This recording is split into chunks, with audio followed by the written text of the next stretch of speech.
Revenge films. My name is Hannah. I'm a housewife who has a full-time job. My husband Chris is on a fast track at a relatively large corporation. He's trusted with large projects, and I hear that he coaches his juniors as well. Probably because of that, he was very patriarchal. To be honest, sometimes it feels like moral harassment, but it was difficult to talk back because his points are understandable. Before I got married to him, I always thought he was a masculine man with a straightforward attitude because his points were coherent. But now I realized something was off. I started questioning him after I got pregnant. I was exhausted physically and mentally during my first pregnancy. I felt hurt even more with the complaints my husband made after coming home. I had serious morning sickness, so I couldn't eat much, and I often had to stay in bed. Then my husband would barge into my room as soon as he got home and yelled at me in the ear. Did you eat anything today? Don't tell me you haven't eaten anything. What time do you think it is? Just eat. Your nutrition intake affects your baby greatly. Do you not know that as a pregnant woman? Of course, I knew that I should eat properly. I'm sorry, darling. I have severe morning sickness. It's hard for me to even smell food. Force yourself. Start little by little. Eat for your baby. Okay. I couldn't say anything back if he says it's for my baby, but can't he tell me that in a more thoughtful way? I was having a hard time with the morning sickness, but what made my life hardest was my husband who pressured me like this. And it wasn't rare for him to come scold me for hours like this every day. To be honest, it felt like hell. My husband is just worried about my body and the baby's health. He's just a bit serious. I tried to tell myself that, but I was starting to get tired. I don't know if my husband understood my hardships or not, but my husband came scolding me again. You better get some sleep as well. You thought I wasn't aware of you awake in bed in the middle of the night? I know everything. But I have trouble sleeping. I can see that, but don't you ever rely on pills to get some sleep. What if it affects our baby? But I really can't sleep. Then get some exercise. I heard that a good amount of exercise will help you when you give birth. You'll also get sleepy once you're tired, hitting one bird with two stones. My husband smiled, saying it was a wonderful idea. His wife is in pain in front of him, but he's making her exercise. I can't. I haven't eaten and I haven't gotten enough sleep, so I don't have the energy to. I can't exercise. Then what are you gonna do? Rejecting an idea without any other plans is unacceptable in business. You must think of a backup plan before rejecting something. Am I speaking nonsense to you? He attacked me with logic. I was so tired mentally and physically, so I couldn't come up with anything to say back. My parents found out my situation, and fortunately, they suggested that I give birth in my hometown. It took me about 2.5 hours to get to my parents'. It was far, but that was better than living my life like this. If my husband kept on insulting me every day like this, I felt like I'd need to be hospitalized soon. Hey, darling, it's about me giving birth in my hometown.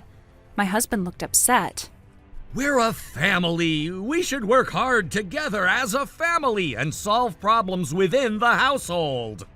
What he said made sense, but he was no use because he always said he was too busy with work. Actually, he would only insult me when he had the time to deal with me.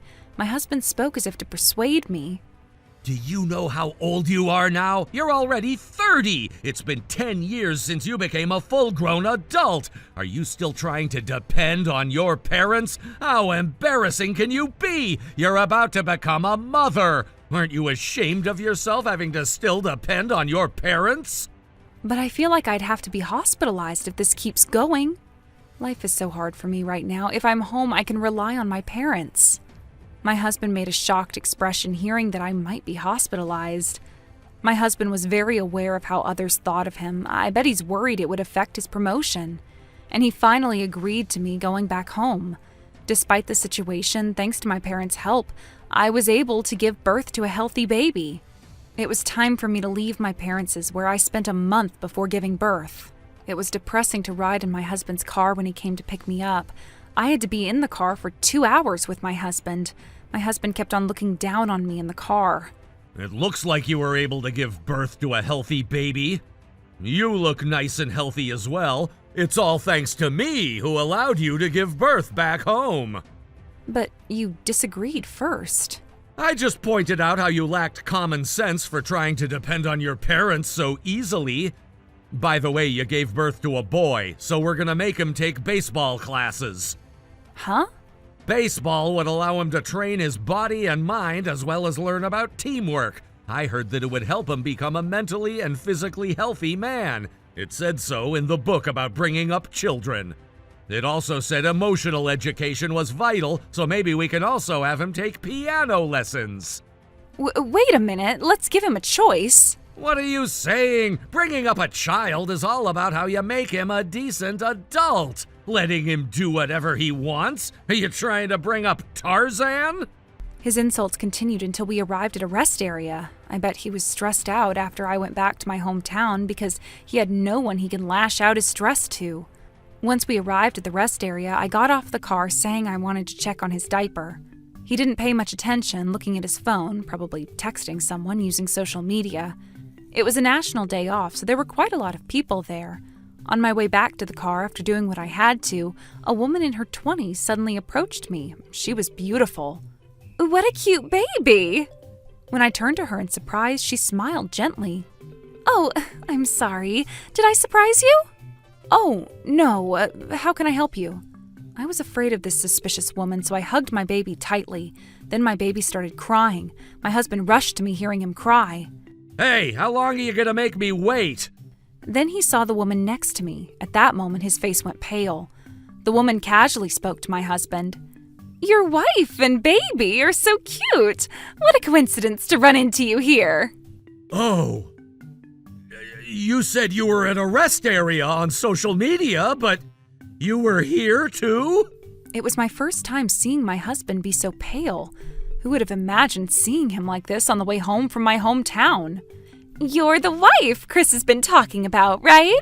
The wife who can't do anything without Chris. And you even went crying for help to your parents despite being 30 because you can't give birth to take care of your baby alone.